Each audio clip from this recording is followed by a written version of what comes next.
अस्सलामुअलैकुम, मैं हूँ शुमाइला नवाज। हेडलाइंस आप जान चुके। बुलेटिन का आगाज करेंगे और इस्लामाबाद से बड़ी खबर आपको देंगे। वज़ीर आज़म ने स्पीकर कौमी असम्बली को PTI अरकान के इस्तीफों की मंजूरी से रोक दिया है। पार्लिमानी अमूर के वजीर गुलाम मुर्तज़ा अब्बासी ने स्पीकर कौमी असम्बली को वज़ीर आज़म का पैगाम पहुँचा दिया, जिसके बाद इस्तीफों की फाइल को दाखिल दफ्तर कर दिया गया है। इसी बारे में मजीद जानेंगे हमारे नुमाइंदे बहजाद सलीमी से। आपको इस्लामाबाद से बड़ी खबर दे रहे हैं। वज़ीर आज़म ने स्पीकर कौमी असम्बली को PTI अरकान के इस्तीफों की मंजूरी से रोक दिया है। पार्लिमानी अमूर के वजीर गुलाम मुर्तज़ा अब्बासी ने स्पीकर कौमी असम्बली को वज़ीर आज़म का पैगाम पहुंचा दिया, जिसके बाद इस्तीफों की फाइल को दाखिल दफ्तर कर दिया गया है। अहम खबर इस्लामाबाद से। वज़ीर आज़म ने स्पीकर कौमी असम्बली को PTI अरकान के इस्तीफों की मंजूरी से रोक दिया है। बेहजाद सलीमी से हमारा राब्ता हो गया, उनसे मजीद तफसीलात जानेंगे। बेहजाद सलीमी, अपडेट कीजिएगा। PTI अरकान कौमी असम्बली के इस्तीफों का मामला फिर से खटाई में पड़ गया है, क्या मामला है ये?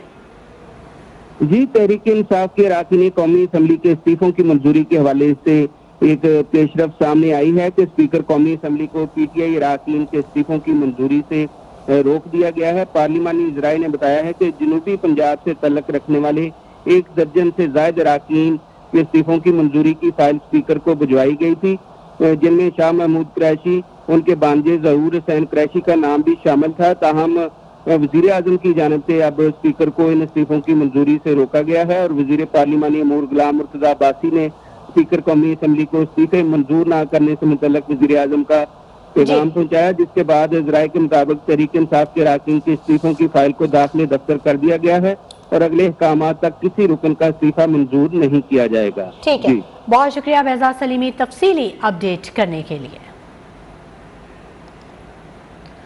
और अब बात करेंगे बैनुल अक़वामी दिफाई नुमाइश आइडियाज़ 2022, जो कि अपनी तमाम रौनकों के साथ कराची के एक्सपो सेंटर में आगाज़ हो चुका है। इफ्तिताह वज़ीर ख़ारजा बिलावल भुट्टो ज़रदारी ने किया। नुमाइश में 51 ममालिक के 522 मंदूबीन शिरकत कर रहे हैं। 64 ममालिक के 285 वफूद और दुनिया भर से डिफेंस इंडस्ट्री से वाबस्ता कंपनीज भी आइडियाज़ 2022 में शरीक होंगी। 4 रोज़ा दिफाई नुमाइश 18 नवंबर तक जारी रहेगी। डिफेंस एक्सपोर्ट प्रमोशन ऑर्गेनाइजेशन के मुताबिक 18 नवंबर तक जारी रहने वाली 4 रोज़ा नुमाइश में दुनिया के 64 ममालिक अपनी मसनूआत के साथ शरीक हैं, जबकि रवां साल के आइडियाज़ में पाकिस्तान समेत 51 ममालिक के 285 वफूद भी शिरकत कर रहे हैं। नुमाइश में ऑस्ट्रेलिया, रोमानिया और हंगरी पहली मरतबा शरीक होंगे।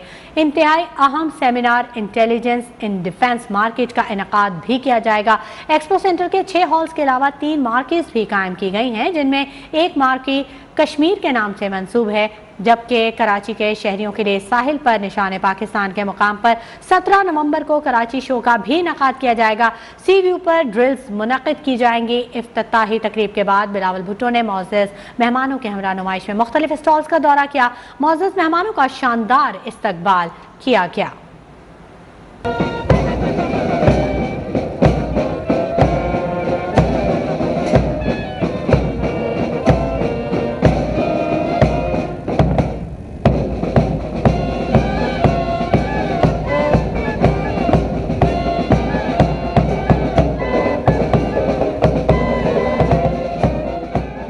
बैनुल अक़वामी दिफाई नुमाइश आइडियाज़ 2022 का आगाज़ कराची एक्सपो सेंटर में हो गया। इफ्तिताह वज़ीर ख़ारजा बिलावल भुट्टो ज़रदारी ने किया। नुमाइश में 51 ममालिक के 522 मंदूबीन शिरकत कर रहे हैं। 64 ममालिक के 285 वफूद और दुनिया भर से डिफेंस इंडस्ट्री से वाबस्ता कंपनीज भी आइडियाज़ में शरीक होंगी।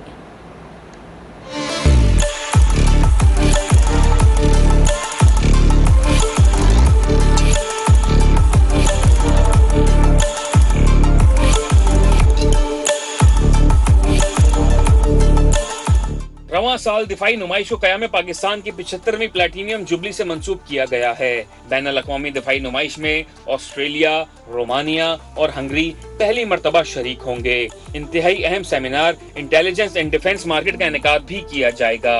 एक्सपो सेंटर के 6 हॉल्स के अलावा 3 मार्केट्स भी कायम की गई हैं। मुसल्लह फौज के सरबराहान की ज़ेर क़यादत दोस्त मुल्कों के आला सतह के दफाई वफूद शिरकत कर रहे हैं। नुमाइश में पहली मरतबा आर्टिफिशियल इंटेलिजेंस पर 2 रोज़ा सेमिनार्स होंगे, जिसमें पाकिस्तानी तलबा को आलमी सतह पर अपने मकाले और अमली तजुर्बात पेश करने की खुसूसी दावत दी गई है। मौजूदा सूरत हाल में ये नुमाइश खुशगवार हवा का झोंका है, जिससे पूरी दुनिया में पुरअमन पाकिस्तान का इमेज मजबूत और अरबों डॉलर के मुआहदे भी होंगे। जिससे पाकिस्तानी मईशत मजबूत होगी और ताजिरों को माली फवाइद हासिल होंगे। बिलावल भुट्टो जरदारी ने बैनुल-अक़वामी दिफाई नुमाइश आइडियाज़ 2022 का इफ्तिताह कर दिया। तकरीब से खिताब में कहा कि इत्तेहादी हुकूमत बहुत से चैलेंजेस से नबर्द आजमा है। पाकिस्तान के डिफॉल्ट का होने का खतरा अब खत्म हो चुका है। The coalition government has been engaged in efforts to bring the country out of various challenges. We inherited an economic catastrophe where Pakistan was on the precipice of a default, and shukr alhamdulillah of God and the efforts of the unity government and the Prime Minister's financial team, Pakistan was saved from the brink of an economic crisis we have yet to witness in our history. Pakistan's diplomatic relations, diplomatic ties have gone from strength to strength. Over the past 6 months, we've witnessed a positive trajectory of our diplomatic relations, be it with the East, the Middle East, the West, or the rest. We experienced the worst ever climate catastrophe that Pakistan has. Expo centre Karachi में दिफाई नुमाइश ideas 2022 के लिए traffic police ने route plan जारी कर दिया। Traffic police की जानिब से 4 रोज़ा आलमी दिफाई नुमाइश के दौरान रास्तों की बंदिश की सूरत में शहरियों को मुतबादिल रास्ते इस्तेमाल करने की हिदायत की गई।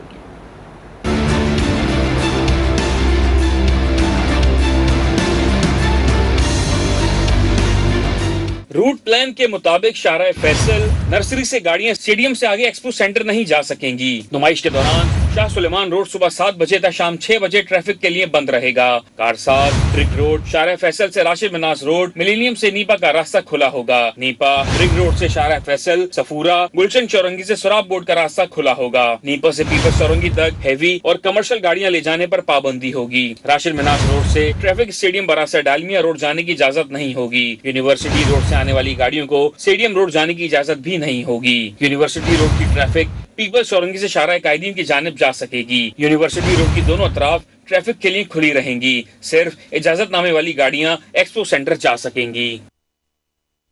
खबरों का सिलसिला जारी रहेगा। वक्त हो गया एक ब्रेक का, हमारे साथ रहिएगा। Welcome back. खबरों के सिलसिले को आगे बढ़ाते हैं। इलेक्शन कमीशन ने कराची के बल्दियाती इंतखाब से मुतल्लिक फैसला महफूज कर लिया। दौरान समाज chief election commissioner Sikandar Sultan Raja ने कहा कि मुनासिब वक्त पर फैसला सुनाएंगे कि इलेक्शन कब करवाने हैं। IG सिंध गुलाम नबी मेमन ने दौरान समात कहा कि कराची और हैदराबाद के बल्दियाती इलेक्शन के लिए सैलाब ज़दा इलाकों से पुलिस फोर्स को वापस बुलाया गया तो सूरत हाल ख़राब हो सकती है। वज़ारत दाखिला के हुकाम ने कहा कि हम इस पोजीशन में नहीं कि सिक्योरिटी फराहम कर सकें। मुर्तज़ा वहाब ने मौक़िफ़ अपनाया कि बल्दियाती इलेक्शन 90 रोज़ के लिए मुअत्तल किए जाएँ।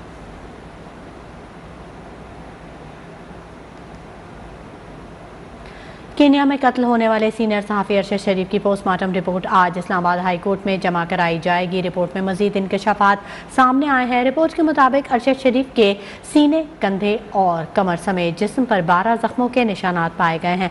ज़राए का कहना है कि अरशद शरीफ की बाईं आँख के गिर्द स्याह निशान और गर्दन की बाईं जानिब भी ज़ख्म मौजूद था, जबकि सीने के दाएँ जानिब और बाएँ कंधे के पास भी ज़ख्म का निशान मिला।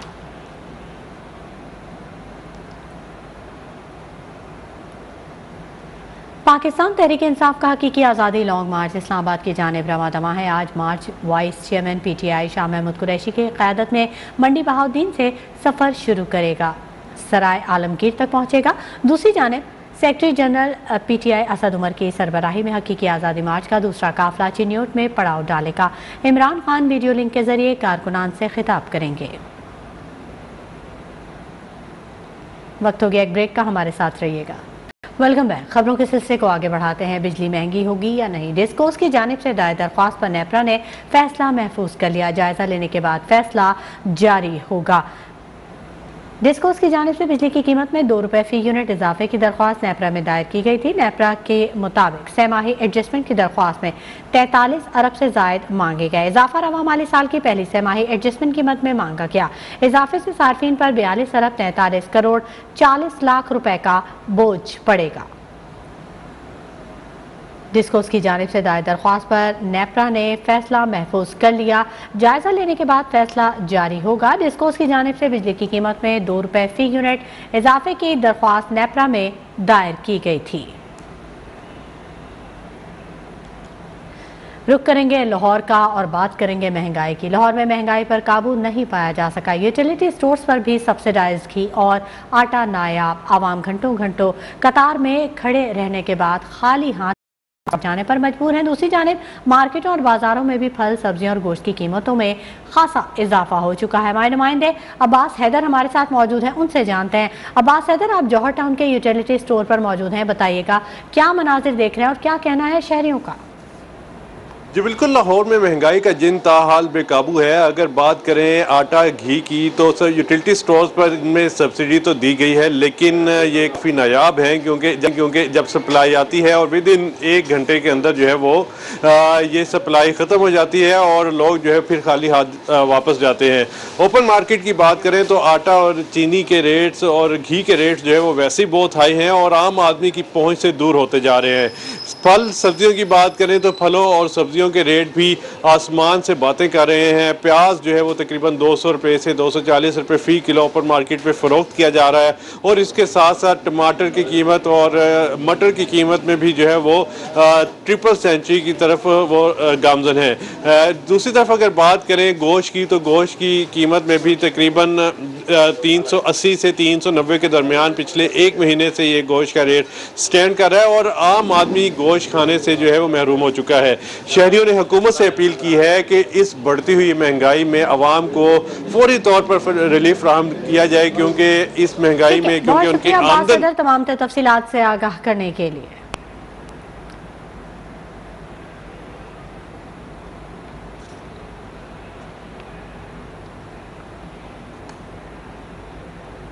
रुक करेंगे शहर कायद का, जहां पर ग्रैंड हेल्थ अलायंस का 7 रोज से प्रेस क्लब पर धरना जारी है और सिंध हुकूमत और ग्रैंड हेल्थ अलायंस के दरमियान डेडलॉक भी बरकरार है। 1 हफ्ते बाद भी मुज़ाकरात नहीं हो सके। सरकारी अस्पताल में 7 रोज से हड़ताल है। ओपीडीज बंद होने से मरीज शदीद परेशान है। यासिर सलीम हमारे नुमाइंदे हमारे साथ मौजूद हैं, उनसे जान लेते हैं। यासिर, अपडेट कीजिएगा। आज बिल्कुल कराची के अंदर कराची प्रेस क्लब में जो है वो ग्रैंड हेल्थ अलायंस की जानिब से जो है वो आज यहाँ पे 6ठे रोज भी जो है वो धरना जारी है। आपका यही मुतालबा है कि जी हेल्थ रिस्क अलाउंस जो है वो इनका बहाल किया जाए। हम आपको बताया चले कि सिंध भर से जो है वो बड़ी तादाद में ग्रैंड हेल्थ अलायंस वर्कर जो है वो यहाँ पे मौजूद है।